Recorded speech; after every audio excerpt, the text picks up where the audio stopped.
80% of 14215 is African American, and I know that 26% of the district lives in poverty. According to the Erie County Health Department, African Americans accounted for 22% of the first 27 COVID-19 deaths in Erie County.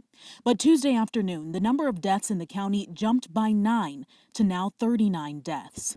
The constantly changing numbers can make it difficult to get specific demographics on the people who have died. The hospitals actually don't report the race information directly to the state, so what we end up doing on the back end is calling the coroner's offices around the state after the death has been reported.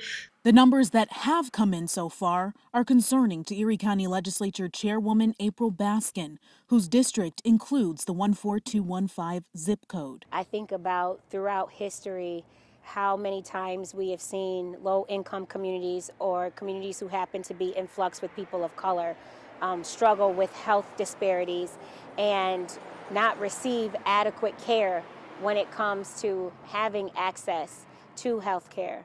14215 has now topped over 90 confirmed cases of COVID-19. A good portion of those appear to be healthcare workers. Baskin says many living in this area aren't doctors and nurses. They're low-wage hospital auxiliary staff. These could be people who work in the kitchen, in the dietary department at our healthcare facilities and nursing homes, people who work as custodians, people who work as home healthcare aides. I walked all throughout this neighborhood talking with people who live here. Not a single one of the more than a dozen people I spoke with had a clue they were living in the area with the highest number of COVID cases. When it comes to raising awareness in this community about the importance of social distancing and stopping the spread of COVID-19, County Executive Mark Polenkars said that's not a job for his office. Well, that's what you guys do. Baskin says she thinks some of the $5 million the legislature approved for emergency use by the county could be spent on increased awareness in the areas hardest hit. As the representative for 14215 and the chair of the legislature is making sure that the zip code that is being impacted the greatest, which happens to be 14215 right now, gets those resources and gets them immediately. Polenkars says as of right now, that won't happen. We have limited resources. If there's an assumption that we're going to be able to spend more in any one location, that probably isn't going to happen at this point. Polenkars adds communities of color are not being left out of the response to COVID-19.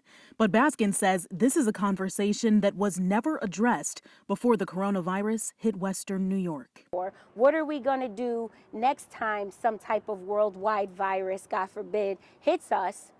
These people will again be the frontline victims of another virus. We have to have a bigger conversation about 14215. In Buffalo, Madison Carter, 7 Eyewitness News.